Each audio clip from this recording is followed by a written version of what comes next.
Volkswagen Caddy с въздушна възглавница. Колата е метанова, но става и за таксита, които са с ресори. Това е Maxi база, която вози товари, акумулатори, разни други работи. И му монтираме по най-елементарен начин въздушни възглавници, които правят колата много по-комфортна. Вече няма да подава до удра, няма да чука, няма да удра на тампони.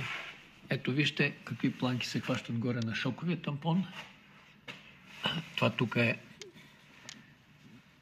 място за пълнене. От тук ще се върже маркучето, което ще се изкара преди да отвор вътре в купето на удобно място. И само за гледането взема 800 лева, иначе монтажа е безплатен. Нали? Тук има да се сложат още две планчици, с което монтажа ще завърши.